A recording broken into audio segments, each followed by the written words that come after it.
We'll go ahead and get started, and we appreciate y'all being here. We're already on our fifth meeting of House Budget Review Subcommittee on Personnel, Public Retirement, and Finance. And at this time, we'll have Mr. Secretary please call the roll. It shouldn't take long here. No. Representative Hancock. Representative Jackson. Present. Representative Lockett. Representative Bowling. Representative Bray. Representative Petrie. Chair Thomas. Present. And for the everyone out there listening or watching this, we have quite a few meetings going on at 12. Some of the committee members on this are on like two other committees that are meeting at the exact same time. They might come in and out as we progress here. So let's see. We've done that. We'll hold off on the quorum for the minutes. So, Bo, it looks like center stage is yours, and you have spoken in front of us in many groups. Make sure that light is really bright, and if you don't mind just raising your hands real quick. Do you swear to tell the truth, the whole truth, nothing but the truth, so help you God? I do. All right. Thank you. Introduce yourself for the record. Yes. Good afternoon. My name is Bo Barnes. I serve as Deputy Executive Secretary and General Counsel for the Teachers Retirement System. I want to thank you for this opportunity to discuss with you today the TRS budget request for the upcoming biennium and how it compares with House Bill 500 as introduced. And going to begin with, first and foremost, I believe everyone has a sheet that looks like this that has all the detailed numbers. Before I go over those detailed numbers, I do want to point out one line item first and foremost, and I'll touch on it again as I go through in detail the sheet. But that is, there's a line item it's the largest line item on this sheet, and it's for what we at TRS sometimes call colloquially additional funding. And it's critically important. We haven't always gotten it, but it's in the full amount in House Bill 500. TRS, teachers across the state, when I talk to them, and active and retired teacher groups, they are very appreciative that the state is doing this. It is a big deal. And what this additional funding does, it allows TRS to implement its funding plan to pay off its legacy unfunded liability. And this funding plan calls for paying it off over an amortized basis, somewhat akin to paying off a home mortgage. We started out with 30 years, we're down to 20 years. At the end of that 20 years, if we continue to get full funding and we pay off that legacy unfunded liability and we're at 100% funded for the pension fund, the cost for the Commonwealth for TRS is slashed. In fact, it'll be about, and I would say almost certainly less than what Social Security is, because our latest TRS, we call them account types, but benefit tier, the actual cost of it at that point will be less than Social Security, and we already have 22% of our membership, our active members in that tier. So, and 95% of our memberships do not participate in Social Security because we're a Social Security replacement plan. So the only cost of the Commonwealth for teachers' retirements then at that point will be what TRS is, which will be less than Social Security, I believe. And that would be a great value for the Commonwealth because it's a really good, solid benefit for our teachers. Even that latest tier is a very good, solid benefit for our teachers. Very good. So again, thank you very much. We are all very appreciative of that. Oh, I hope we're all here to celebrate that day. Well, I will tell I'm you. not sure we will be. I will tell you anecdotally, very recently, one of your peers on Public Pension Oversight Board says that he wants to be here for the mortgage burning on that date. So I do too, hopefully. Knock on wood. So anyway, turning to this sheet now with all the numbers and the detail, it's not as daunting as it may look at first glance, but I'm going to focus first on the left-hand column, and you'll see just a verbal description of what these budget requests are. Moving immediately to the right to the first column of numbers, you'll see what the TRS budget request was. To the right of it, you will see what is provided in House Bill 500 as introduced. And then going over the right, we show the difference between the two. And the numbers in parentheses, of course, are shortfalls in what House Bill 500 provided compared with what TRS requested. And then to the right of that, and it shows the total amount of the shortfall. To the right of that, we break it down even more, whether that shortfall shows up in the pension trust or whether that shortfall shows up in the health insurance trust. So going back to the far left with the description of the budget request, let's look at those top four. Begins with personal payments and ends with handicapped child. These are just basic budget requests for the pension. I'm not sure why they're split out. They've been done this way for decades before anybody who is at TRS was there now. Perhaps decades ago, the General Assembly wanted to see a breakout for these itemized amounts. They're not very large, but you see with the top two of those, the personal payments and the increase in survivor benefits, there were shortfalls of $100 million. And let me back up first. These numbers going over right now, these are for the first year of the upcoming budget biennium. Okay, so that's the top half is next year's, for the first year of the budget biennium coming up, and the bottom half is the second year of the budget biennium. So these are all FY 26, 27 numbers I'm going over. But again, going back to the shortfall for personal payments and survivor benefits, it's $100,300 for personal payments total, and $91,500 for survivor benefits, and those are all attributable to the pension. Those would have gone to the pension fund, fully funded the other two benefits. State portion of shared responsibility after 7/1/10. This is very important, and I'm just going to take just a second to explain this very briefly. I've tried to. Before 2010, retired teachers' health insurance was in jeopardy. It looked like it might be going away. The Commonwealth of Kentucky was voluntarily funding the full cost of retired teachers' health insurance. And the reason I say voluntarily is because under that statutory and viable contract, where certain retirement benefits are guaranteed both in TRS and Kentucky Public Pension Authority, all that's guaranteed for retired teachers in regard to health insurance is access to group coverage. But the level of coverage and how much they pay for it can change depending on the funding available to pay for it. But the Commonwealth was paying for almost all of that. And it was unsustainable. They were actually reallocating contributions to the pension fund to the health insurance trust just to pay every 2 years of health benefits. So legislators knew, we all knew we needed a solution. Our Board of Trustees directed staff to meet with education groups and legislators and others for a year and a half before the 2010 session to come up with a solution. That solution was ultimately the shared responsibility solution. Active teachers began phasing into contributing an additional 3% out of their paycheck to the health insurance trust. School districts phased into matching that 3%. And retired teachers under the age of 65 began paying an amount as well, equal to the Medicare Part B premium equivalent. So we had an example a couple of years ago for depending on what plan you have, but around rough numbers, $700 per year, $700 per month premium in the Kentucky Employees Health Plan. State would pay $500, and retired teacher would pay for $200 of that. Okay, and the state only picked up for its share of shared responsibility. It picked up new teachers under the age of 65, and those who are new retirees under the age of 65 who retired on or after July 1st, 2010. And so that group has been growing, every year, of course. But the state's cost now compared to before 2010 is a fraction of what it was before. And we have a benefit that was in peril that was 3.5% funded in 2009. It was 89% funded at the last actuarial valuation for the year ending June 30th, 2025. So that is a fantastic success story.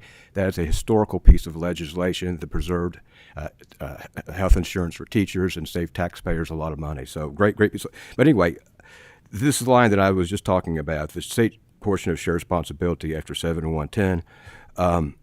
That's the state's portion for those new under 65 retirees. And you see the request was $100,600,000. And the House Bill 500 is introduced, provided $88,410,000. We did see an increase in the Kentucky Employee Health Plan premium cost of about 18 to 19%. So kind of dealing with that, but that's that line. It's a very important line and a great success story. The next line, reconciliation of state cost of shared responsibility payments for health insurance versus actually paid in the prior 2 years. So when we do a budget for the next biennium, we don't know fully what our health insurance costs for the next 2 years are going to be. We don't know fully the cost of the KEH premium is going to be because we don't know what the second year of this next biennium the premium is going to be. Also, we don't know how many people are going to be retired will be participating. We have people roll on and off of our health insurance coverage all the time. So there's always some fluctuation there. So we have to project based on past history what we think will be our cost for those 2 years. And we're always over or under. And we do a reconciliation then. If we requested too much, and this would be for the fiscal year ending June 30th, 2025, and we ask for too much, you can see we have in parentheses $3,993,600. That means we got that much more than we needed in the last year of the current budget. So we are giving credit to the Commonwealth for that because we got more than we needed. The next line is the actual, it is pretty much the same kind of issue that we have in projecting what we're going to need in contributions. And this is, we have these line items that I'm talking about. We also have the Kentucky Department of Education requests through its SEEK formula a fixed statutory retirement contribution to TRS from the state. It's 13.105% for people who became members before July 1st, 2008, and 14.105% for those after, with the exception of TRS-4, which I won't get into all the details of that. But that comes through the SEEK formula.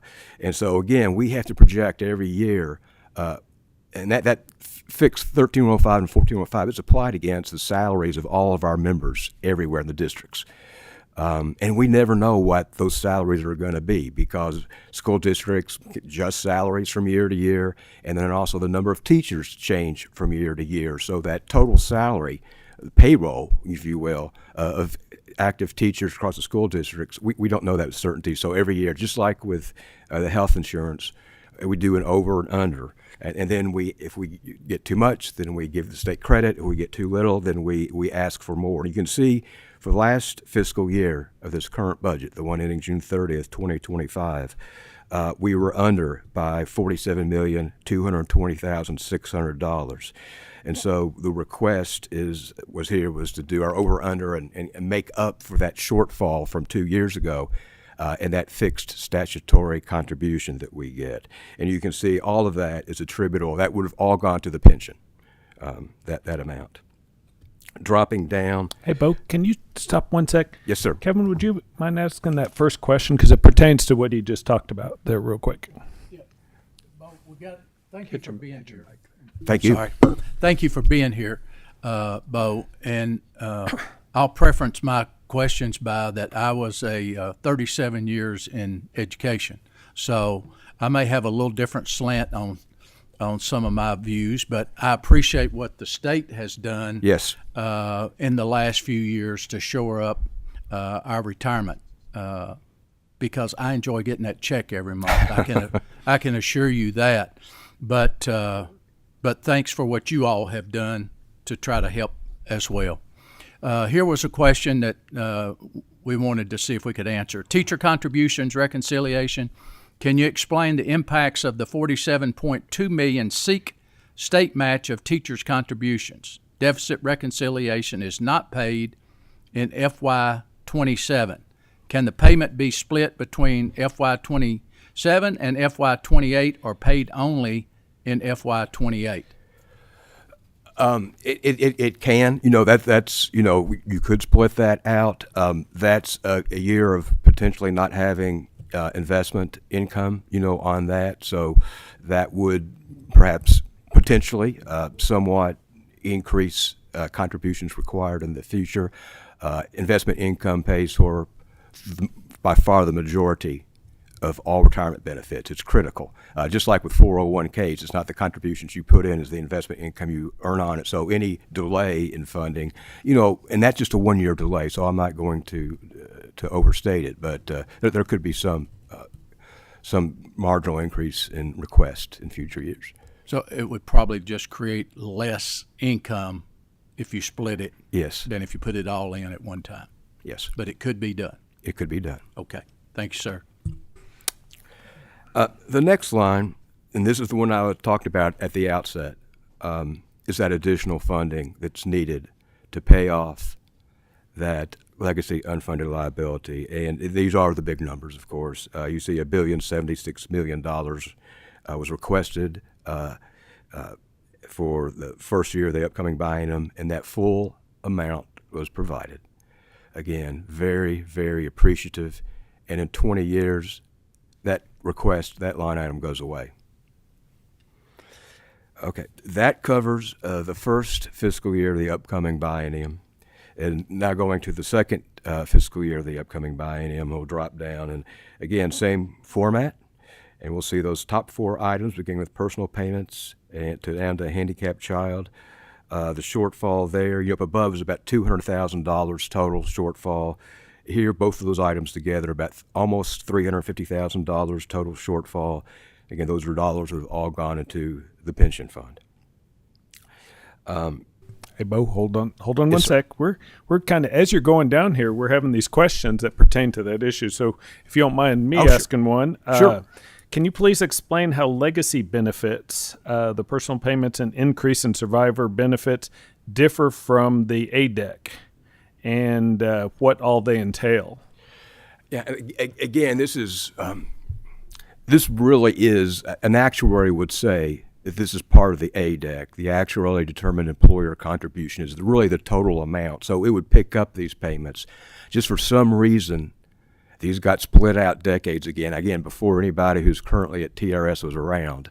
And again, I don't know, it was a request from the General Assembly or budget staff that they wanted to see these broken out, but they're broken out for some, and we may look at this later on, at some point, whether it's still necessary, because they're not very large amounts, but they are treated the same way on the same actual assumptions as would be all the benefits at TRS as part of the total ADEC.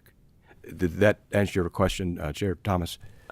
Yes, I believe it so. I have an extra part to it. It says if legacy benefits are unpaid, do they have the same impact to the retirement trust as unpaid ADEC? Yes. They do? Yes. Okay. Again, that's just part of the total ADEC. Thank you. Split out separately for. Please continue. Okay, thank you.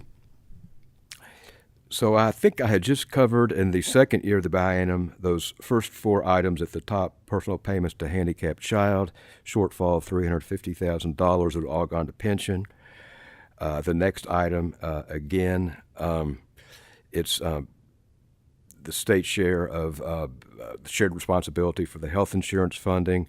The request was $112,400,000, and House Bill 500, as introduced, provided $92,830,000, which would be a difference of $19,570,000. Of course, all of those dollars would have gone to the health insurance trust. Then again, very thankful that additional funding to implement TRS's funding plan to pay off the legacy unfunded liability, paid in full in House Bill 500 as introduced. So that's great. That's great news.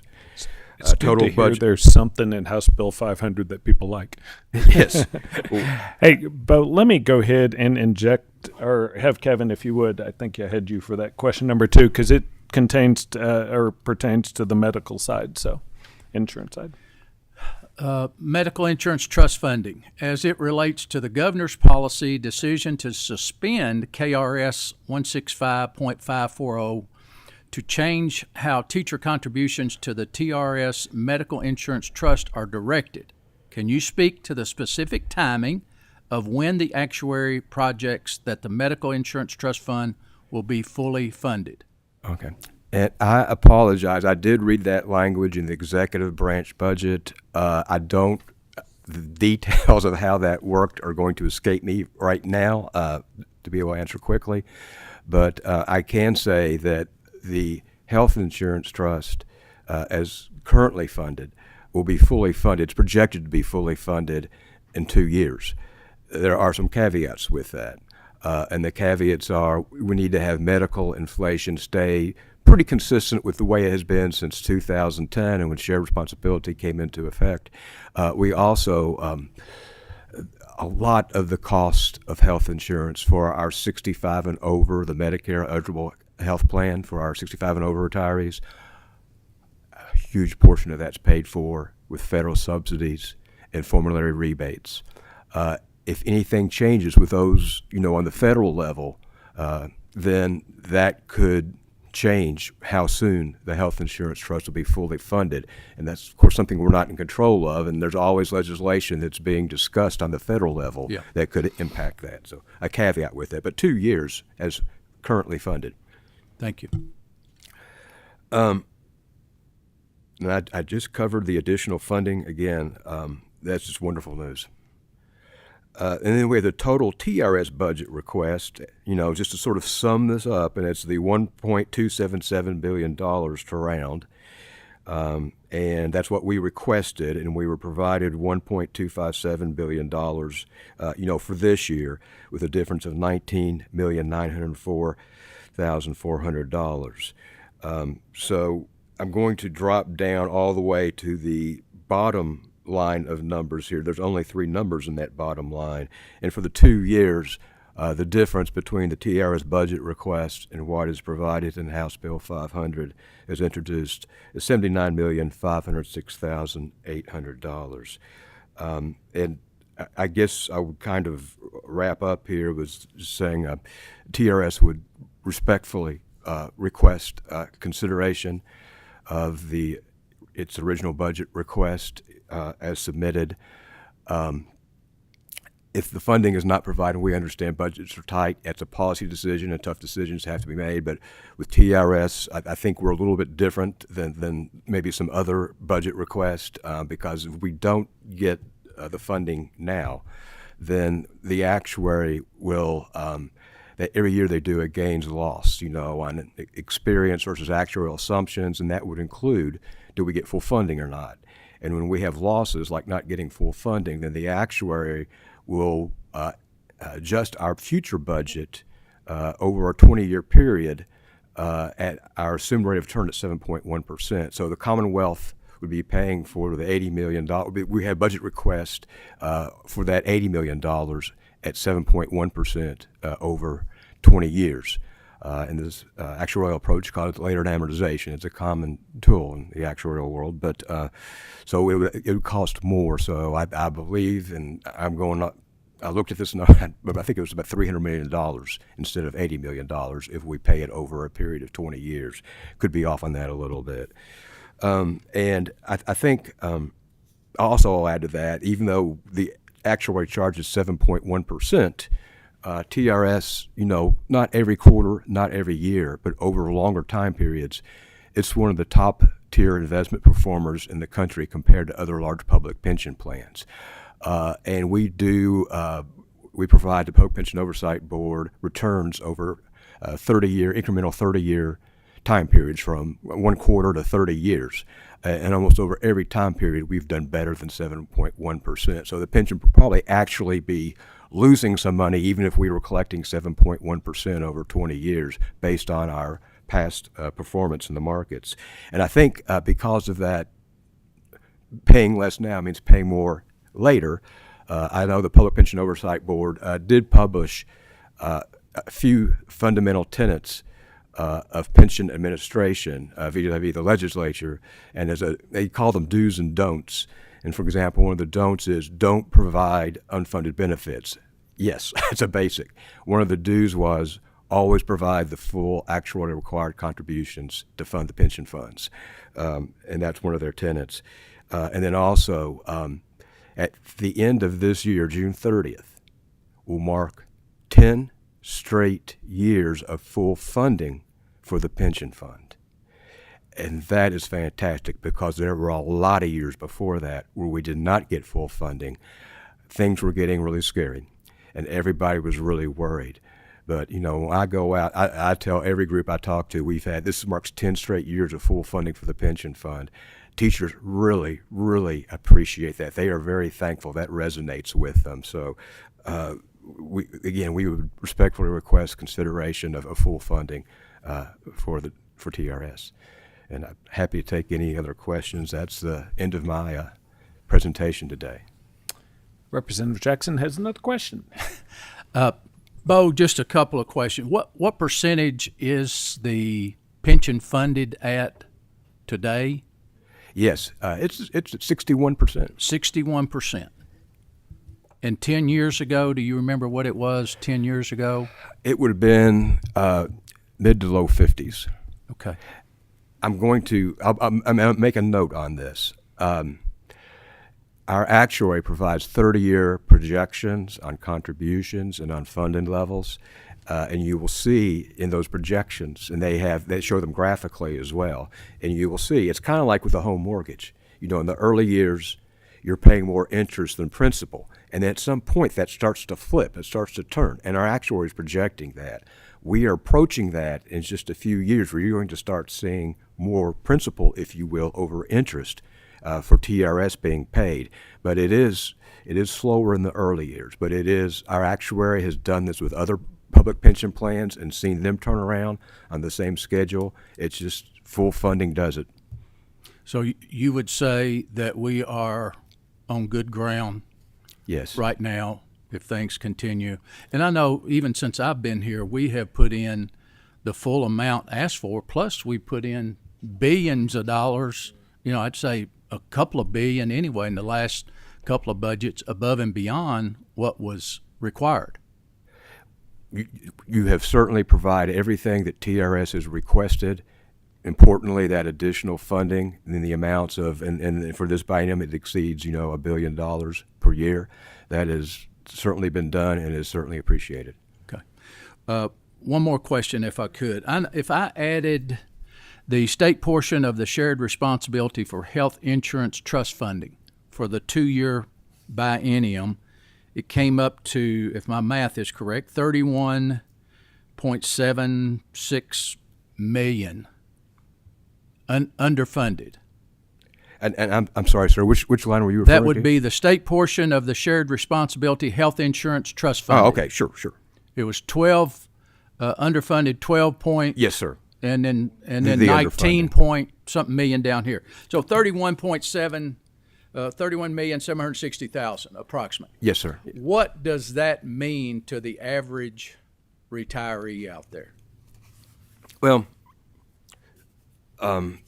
the health insurance trust is receiving good funding, and it's achieving full funded status, ahead of schedule, even, if you will.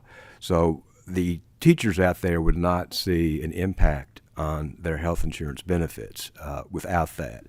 Again, it's just sort of the basic fundamental principle. You can pay this now or we'll pay a little more later. Okay. Thank you very much. Appreciate you being here and your time and effort and consideration into this issue. It is important, and I want to make sure that our teachers that have paid into this their whole life get the benefit that they were told that they would. And I think thanks to the legislature over the last few years and the good work you all are doing, we're headed in that direction. Yes, sir. And we are very appreciative of that, and teachers are too. I will echo his response. I know you're working with Chairman Tipton, aren't you, on kind of a cleanup bill a little bit, and that bill has been filed. Can you remind me what House bill number that is? It's House Bill 6. I should know that number of all, but 6. I'm going to have to get that to you. Okay, I can look it up. I just was, while you're here, I knew he had just dropped it, I think, on Friday or something like Yes, that. Or that's so. correct. So, It's Friday, and I had not had a chance to fully review it yet, but I know I'm y'all are happy. working together on it. Happy to talk with you or any other member of the General Assembly, whenever they'd like to talk about that, discuss it, and I'd be glad to go over that bill in detail. Perfect. We won't do that today. So. Okay. All right. No more questions. We'll take this motion to stand adjourned. Thanks, Bo. Thank you.